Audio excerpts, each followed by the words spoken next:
Renato Garcia, nesse vídeo que faz 2 anos, Renato Garcia mostrou a árvore dele, ó.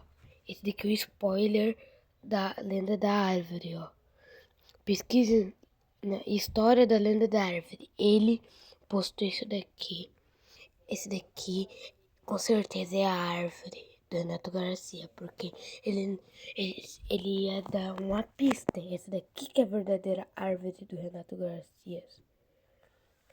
E outra coisa que ele disse, que lá na lenda da árvore, ele disse lá quando ele foi num evento, ai, tinha um cemitério embaixo da árvore. Aqui, ó, vou mostrar o vídeo. Não me dá copyright, tá, YouTube?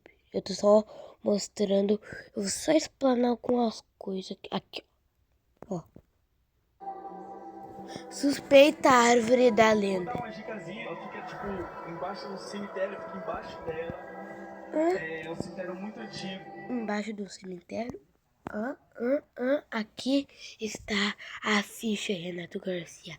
Aqui está a ficha. Aqui, só ver esse vídeo. Eu já olhei esse vídeo. Assombrado. Vai. Aqui é a área. A hora que o Renato Garcia. Aqui. Vamos. Sabia que 1 a cada 5 lubrificantes vendidos no Brasil é adulterado? E pode parecer óleo de motor. Vai, espera.